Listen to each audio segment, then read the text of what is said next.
what FiatDAO is, how it allows for borrowing against zero coupon bonds, and then how we might be able to borrow against pods in the future. This is something that we're scoping right now with them, and it's looking really optimistic. And so Max will be able to speak to that. Publius might be able to speak to that a little bit. But yeah, we just want to give some exposure to Fiat. They're launching in the next week or so, and then also talk about an exciting future that we have for pods. So yeah, Max, do you want to jump in with an intro? Share yourself with the Bean community. Yeah, of course, and thanks for having me, guys. So I'm Max. I'm one of the co-founders over at FiatDAO, and we're a protocol that's essentially been in development since October officially. And as Max pointed out, we're looking to launch next week. So, Max, would you mind if I just jumped into like Fiat kind of 101 and then hand it back over to you? Do it. Do it. Jump in. Okay, sounds good. So I'll give a little bit of background on why we're up to what we're up to, and then a bit more about what that protocol is going to look like next week. But essentially, about a year ago, I was an employee with FarmBridge, who you may or may not be familiar with, but essentially it's a kind of platform for risk management protocols. And last March, we released one called Smart Yield that allowed users to get either levered variable or fixed rate exposure to supported originators like Compound or Aave markets. And as the months went on, we realized there was relatively little demand for the fixed income side of that protocol and started figuring out ways of how we could kind of create demand for Barnbridge Smart Yield's fixed side. And so we spent most of the summer thinking about that problem and realized at the same time that other fixed income protocols across the space were kind of suffering from similar kind of lack of product market fit relative to the rest of the expansion across DeFi.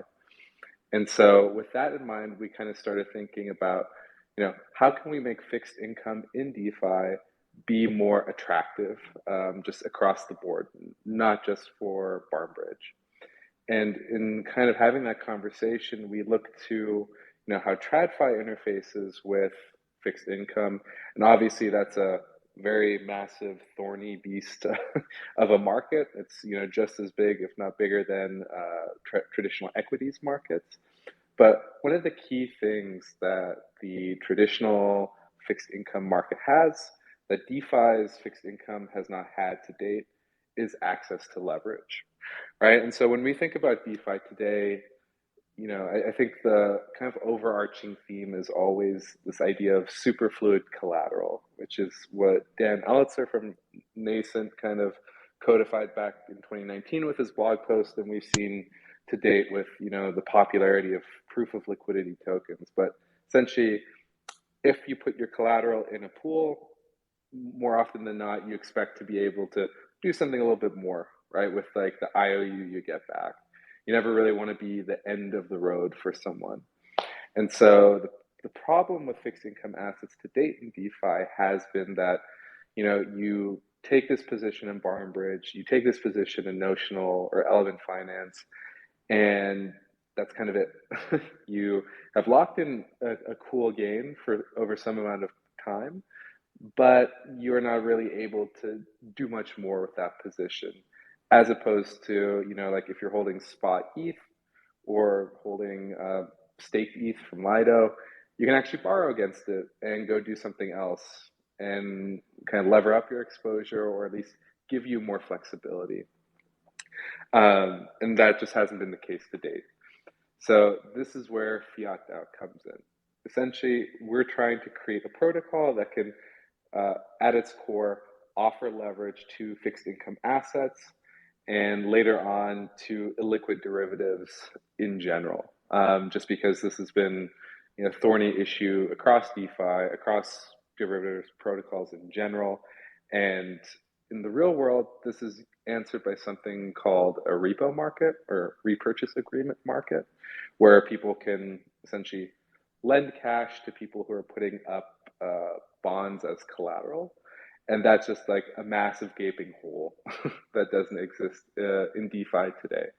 And so this is kind of the problem space we've been working on over the past few months. And what we're essentially releasing next week, hopefully, is part one of our kind of grander vision for the Fiat protocol. And for those of you who are familiar with MakerDAO, I think that's the closest parallel to what we're shipping. We've taken a lot of their code and built on top of it to start kind of building out this concept of a DeFi native repo market. And so what I mean by that is you will be able to, starting with element finance collateral and then notional and yield and barn bridge collateral types, come to the platform, mint the singular ERC20 asset called Fiat, and be able to essentially have this line of credit in the form of a stable value asset for the duration of your bond. And at which point, for various incentive purposes, you're then told, okay, now you got to pay back the fiat that you minted once your bond has matured into its underlying assets. And the idea there is that it unlocks a number of use cases for the user as a result. If you take a fixed income position, now you know that you can mint some amount of fiat against it that you can use to, maybe you're kind of strapped for cash when you need to get some liquidity before maturity. If you're a more experienced trader, you might actually use that to lever up your fixed income position.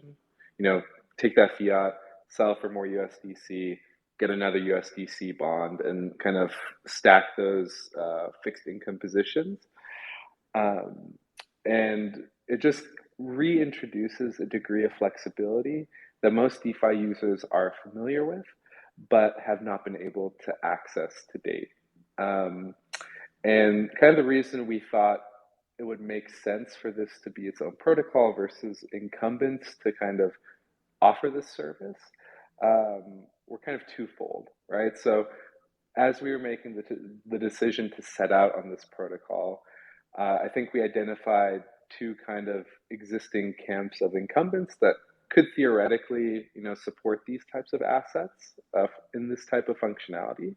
And that kind of boiled down to existing stablecoin issuers and existing lending markets.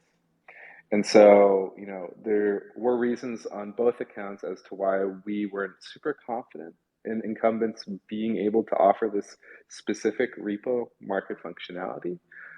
So on the stablecoin side, I'll just use MakerDAO as an example. The primary concern with this type of collateral is that there are no market-making networks for fixed income assets today. Certain fixed income asset issuers like Element and Notional do have a degree of secondary liquidity for these assets through AMMs, but they haven't necessarily scaled super deeply, and liquidity does get fragmented across different series of the assets they support. And so if you're a stablecoin issuer like MakerDAO, you can accept these collateral types, and maybe there's some small percentage of the collateral backing DAI in that case. But if you get to a point where your collateral backing is overwhelmingly these more illiquid assets, you can't be guaranteed that should one of them get liquidated, that the typical arbitrageurs that are, the focal point of that kind of system will be there to take care of the liquidated position. AKA, if I can't liquidate a MakerDAO position and immediately flip the collateral I just liquidated for a profit, that kind of goes in the face of the assumptions that protocol makes. And so existing stablecoin issuers have to date focused mostly on liquid spot assets, and introducing these more illiquid derivatives challenges some of their assumptions at scale. To be clear, right? Like obviously MakerDAO could throw 1 million or 2 million DAI worth of capacity at these types of assets, but it's not like a surefire solution to do that, right? And then the other fact there is that, if there are DAI denominated bonds, which is ultimately the goal of any stablecoin issuer, then it gets a bit awkward to mint DAI against die, right? It's a bit recursive to some extent, and just isn't like the neatest solution. And you'd still deal with like fragmentation as existing stablecoin issuers all try to solve the same problem and are competing against each other. So that's one side of kind of the incumbent analysis we did. And then the other side are like existing lending markets like Compound and Aave, or there's been an emergence of longer tail lending markets as of late as well, such as Silo or Euler Finance. And there, the main takeaway we had was, you know, sure, Compound or Aave could roll out support for a bond tomorrow. It's not likely, but they could. But the issue is, will people want to lend to those assets necessarily, right? Because like if I'm locking in a 4 or 5% yield on a fixed income position, I'm not going to pay more than 1 or 2% to borrow against it. Otherwise, it just kind of nets out, right?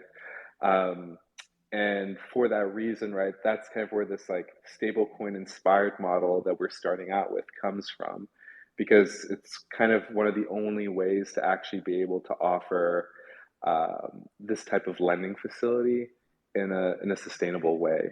Um, just because you'd be very hard pressed to find people willing to lend out their liquid stables at 1 or 2% annualized at the end of the day. And so, with all of that said, Fiat is taking a very slow roll approach to a very large problem. But when we launch next week, you'll be able to bring stablecoin denominated bonds to the platform, um, get access to dynamic LTVs that kind of change as a function of um, your time to maturity. So the amount of fiat you can mint against the collateral type 3 months out to maturity versus 1 month out to maturity is different, right? Because the closer you get to maturity, the less of a illiquidity premium or illiquidity discount you have to pay. And now we kind of open up this liquidity flywheel for a lot of these fixed income protocols, because now they have users who are more comfortable to enter those markets because they know they have something like fiat that can provide that interim liquidity as needed. And so I've been speaking for a while. Max, I can talk more about how this relates to pods, or if you want to dig into any kind of questions at a more general level, I'd be happy to do that too. Totally. Yeah, we definitely want to get into how this relates to pods, but maybe one other thing that might be interesting to add is there's two tokens at Fiat. There's the Fiat token and then there's FDT. Do you want to describe those two? Sure. Um, so, as you can probably guess by us basing our system off of MakerDAO, uh, fiat is one ERC20, and it's what we call a stable value asset. So that means the system has an internal target of $1. As fiat deviates from $1, we adjust our dynamic LTVs to make it such that, you know, it, if fiat's trading below $1, then you should be able to mint less fiat. You start having to pay more interest on your fiat debt outstanding, and so on. But because it's essentially a liquid asset backed by illiquid collateral, we recognize that committing to a strong dollar peg on day one does not make sense, right? And for those of you with TradFi backgrounds, it's very much akin to how money market funds might freeze up in periods of volatility in traditional markets, right? It's um, like we think back to '08, there was that one massive money market fund that lost its peg, quote unquote. And so that's like a similar kind of problem space we're playing in here. And so, I don't expect fiat to be hyper volatile, but I can definitely, account for some illiquidity premium to be a factor at different points here early in its life. And so that's one half of the equation. The other is the FiatDAO token, which is our governance token, and it's just abbreviated FDT. Um, we are a DAO first project, so there is no real world entity, there's no Fiat DAO labs, there's no equity cap table anywhere. we're really trying to do everything as much as on-chain as possible. And so while we've been developing in private as a core contributor team to date, we're going public with the repos, I think tomorrow, actually. And we'll be really keen on, just distributing the work and kind of going to a true DAO structure based off of working groups and um, kind of a community-led roadmap as a result. And so today, FDT is a quote unquote valueless governance token. It'll allow us to do snapshot votes, and we do have a DAO smart contract architecture in place, meaning we can actually execute real transactions on chain, which I think people often forget when they just look at DAOs that are purely multi-sigs. So that's something we're proud of, but haven't really utilized to date. And while that is the current iteration of FDT, our kind of future plans for FDT revolve around this idea of decentralized risk management. And we're still kind of honing that idea, and we're looking to publish like an updated white paper with that in mind in the coming weeks here. But essentially, you can think of FDT as taking the resources the protocol might accrue in the future. So maybe it's a treasury insurance fund, or maybe it's actual cash lent to the system to act as a backstop for kind of like these moments of illiquidity I alluded to earlier. And using FDT, our kind of governance participants will actually be able to direct where these types of resources get targeted, in the system of various collateral types, and actually play a role in how interest rates are determined and debt ceilings are determined, and so on, such that it's truly a governance token, but governance being used to kind of manage the risk that the protocol is taking on at any given moment in time, right? Because fundamentally it is building on top of other DeFi protocols, and there is risk to be managed, right? We're not trying to be the baseline money of DeFi or the reserve currency of DeFi. It's very much a dynamic system that will have to kind of roll with the punches that DeFi may give it over time, because it is acting at this derivative layer as opposed to the kind of underlying spot layer that most of DeFi has built to date. Super cool. Super cool. That's helpful. So we've taken a few calls now about pods as collateral. Pods, for everybody, for the background, pods are effectively the debt instrument of Beanstalk. When you lend money to Beanstalk, you get pods in return. And so now what we're considering is, allowing for borrowing against them. And so if you want to talk a bit about that, Max, kind of like the process of, adding a collateral type on Fiat, what this might look like for pods. Right now we have the pod marketplace, which will hopefully over time give us some idea, some curve as to what the price of a pod is at, X million in line. So I'd love to just hear your take and kind of how you've been thinking about it. Sure. So Fiat builds on top of MakerDAO's architecture, specifically multi-collateral Maker's architecture. So when we talk about Fiat coming to support new assets, essentially the way that looks on-chain is that we work with a given protocol to construct what I would call like a factory template contract that is capable of interpreting that protocol's collateral types and being able to actually assess the value of that collateral type.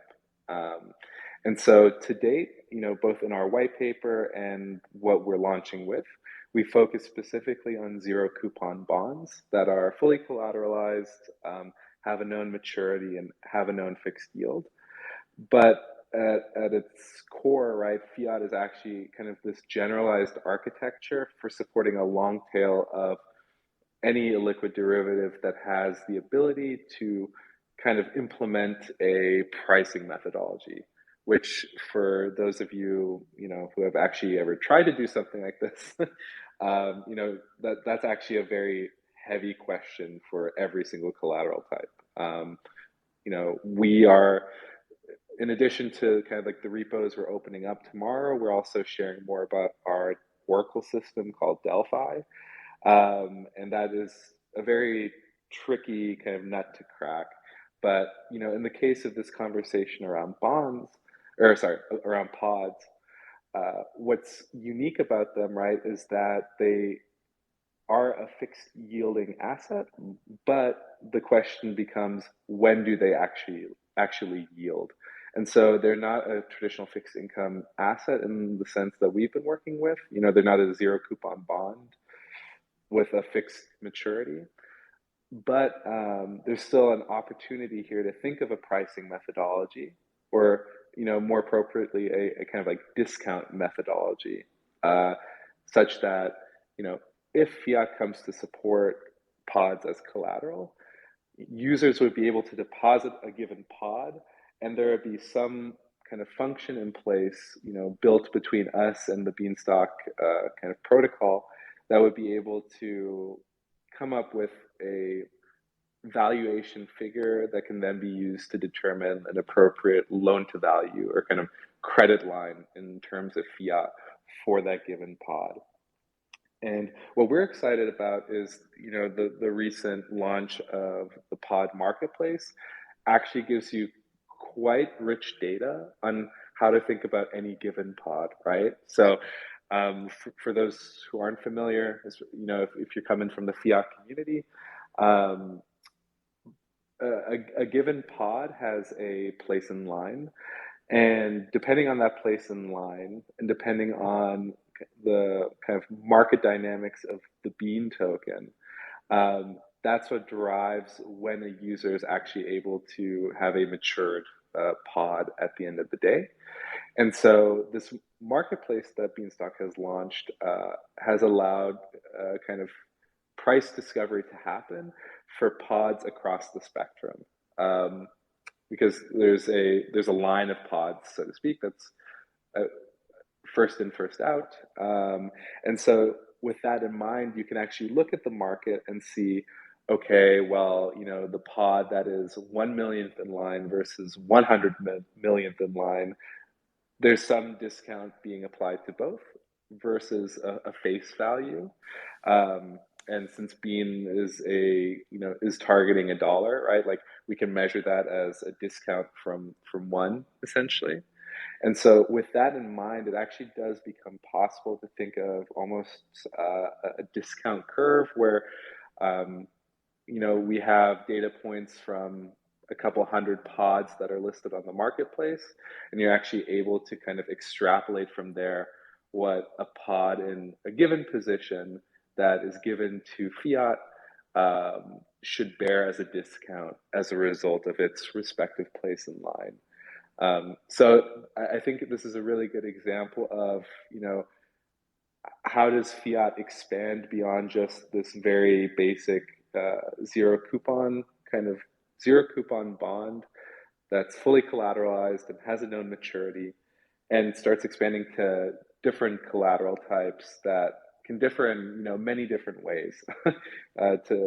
To put in a bit of a word soup there, because essentially, right, you know, pods present one kind of vector for kind of challenging the pricing methodology we've used to date, but then there will also be normal zero coupon bonds that are denominated in volatile underliers.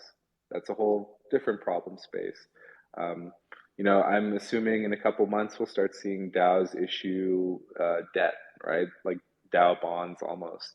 And in that case, now you bring in credit default risk and so on. And fiat is, you know, is going to have to be in a position where we can expand to that wide universe of collateral types.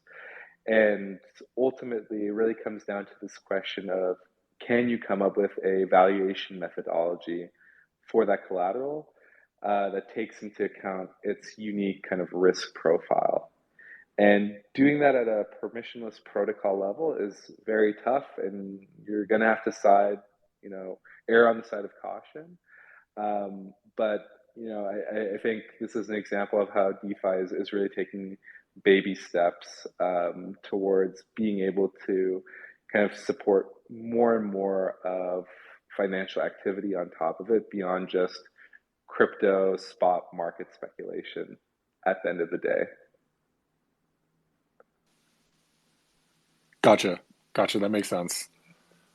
And what are some of the things that you're most excited about in terms of asset types to add into fiat? Like where does pods fall in that? Are pods a really exciting one? Like what are your thoughts there? Yeah, so I mean, I'm excited about pods in particular because I think, fiat really shines for assets that don't fit the mold for the traditional, or I would say the typical DeFi user today. And what I mean by that is the typical DeFi user today is very much familiar with spot markets and the ability to, you know, be very quick on the trigger when it Yeah. comes to how they're allocating their capital. And so things like pods, where they don't necessarily know when that maturity date is going to come along, or something like Olympus DAO, right, where we're now talking about longer dated bonds, right? Maybe it's a couple months out, but you have a volatile underlier. So crypto has a 24/7 news cycle, and it becomes tough to like really weigh opportunity cost, right? And so in both those examples, I think the flexibility offered by fiat, I think, helps to assuage kind of the concerns normal DeFi users may have and make them more willing to kind of lock up their collateral for a longer duration. And just taking a step back from any specific project, what I'm really excited about, kind of like thematically, is this idea that I like to call like four-dimensional DeFi. And I'll try to keep the soapbox portions short, but No, go essentially, into it. It sounds interesting.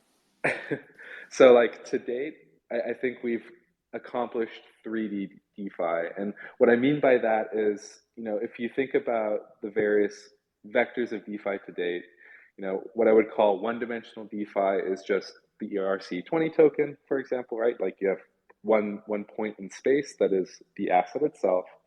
2D was the introduction of DEXs, where now you have two tokens paired against each other. 3D was the introduction of like formalized incentive mechanisms. So you have two tokens paired against each other, and now you're introducing a third point, which is rewarding people for that pairing. But tons of protocols have come to realize is that's a very contemporaneous solution, right? Like if you're a stablecoin issuer who is bribing on Curve week in, week out, and you stop bribing at a given point in time, none of that, kind of accumulated bribing you've done has anything to do with you going forward. Your liquidity dries up. This is the case, in any liquidity mining program in general, right? For a product that hasn't really found product market fit. I'm not saying that that is what Curve is, but it's similar phenomena have played out in various parts of DeFi, I would say. And so, where this four-dimensional concept comes in is like protocols now need to really think about, okay, how do we incentivize people not only to provide this liquidity or provide this participation, but do so over a period of time. And fundamentally, that's where concepts like fixed income can play a huge role, in my opinion, right? Where if I'm a stablecoin issuer again, um, I would sleep so much better at night knowing that 20% of my supply is locked in liquidity pools for the next 6 months, 12 months, and so on. Ultimately, that's how your stablecoin wins, right? It's just whoever outlasts the others and starts denominating the most amount of economic activity. And so I think protocols like Fiat and long tail lending markets as well that can come to accept these you know illiquid derivative assets. I think the VE NFTs over on Phantom from Andre's new project are a good example of what I'm getting at here, right? Where it's like a discrete position that is locked for some amount of time. and gives a certain amount of reward for doing so. Like that more and more is going to be, I think, what DeFi looks like. And so I'm just excited about Fiat kind of facilitating that and providing an option for protocols to really go down this path of incentivizing longer term contribution. Like Alchemist Coin has done this to some extent with its LP pools, but that's not a kind of like discrete position you can go and do something else with, right? You're just rewarded for staying in pools longer than other people may have been. And so, just to kind of finish this idea off with some more concrete examples, I've recently had two conversations around this idea of rethinking DeFi in terms of, bonds or kind of like time time denominated commitments, as it were, right?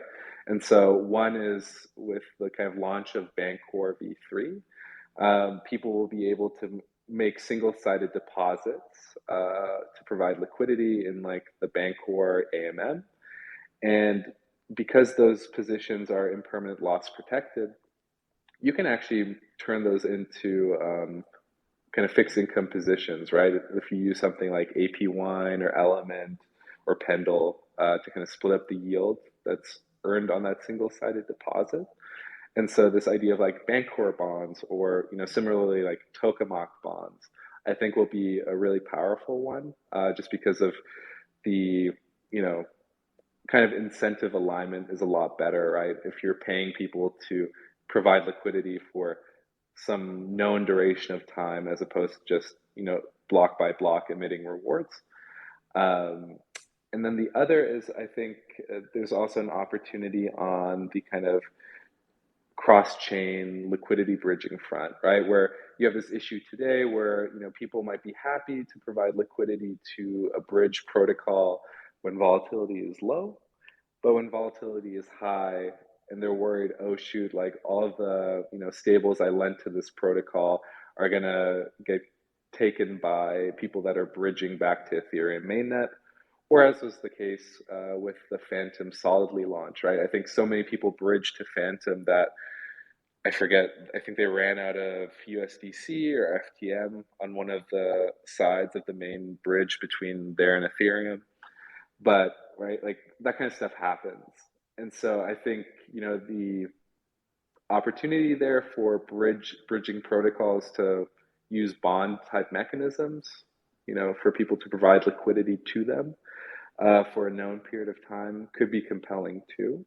And so those are just like two examples of why kind of a wider move towards time locked discrete positions, i.e., bonds, I think is going to be really compelling for DeFi if projects like Fiat can accomplish what we're setting out to do, right? Which is really reduce the opportunity cost at a secondary level for locking up your funds in any of these different, protocols that may come to adopt that type of thinking.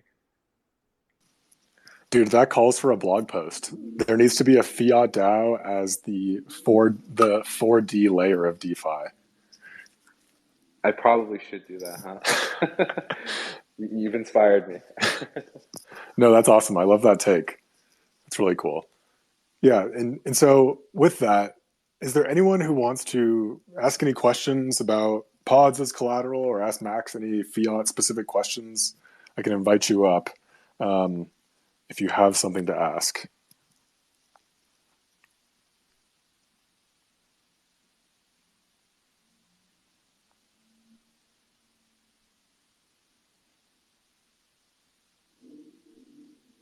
Cool. Well, Max, it looks like you were pretty thorough because no one has a single question.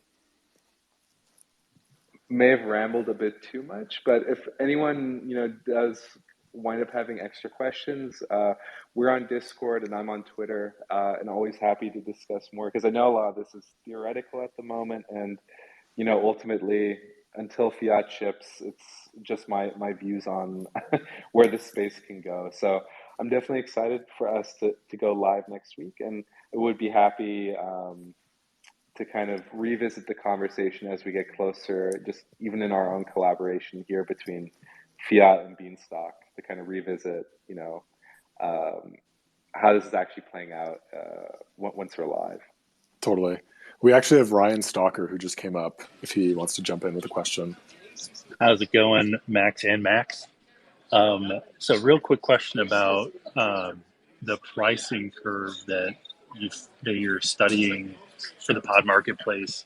How many data points are you looking at in terms of getting your confidence level up when it comes to building that pricing curve?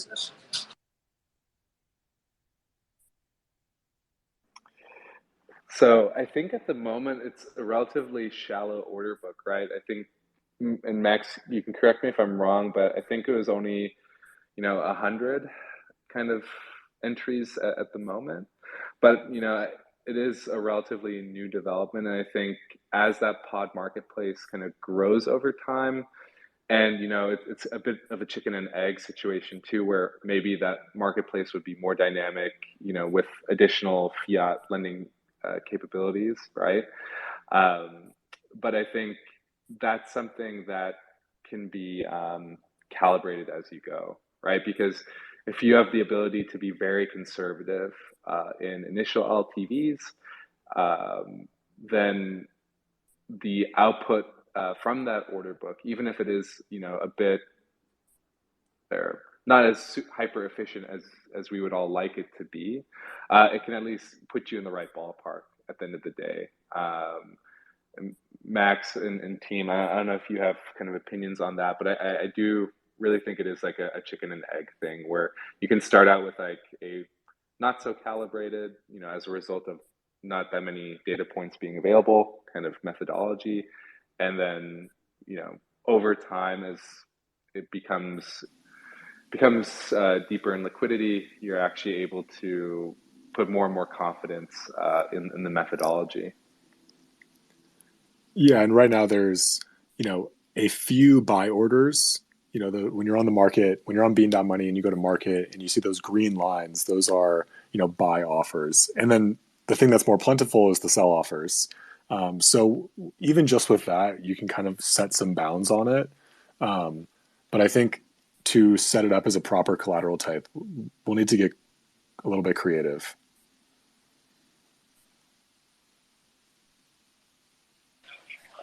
Thanks for the insight. I appreciate it.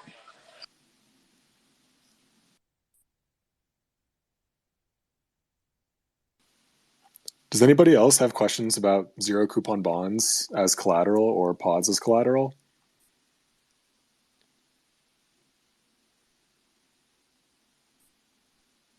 Or any questions for Max on how he decided on that FIRE PFP? Feels relevant. Definitely watched too much SpongeBob as a kid. Feel that too much.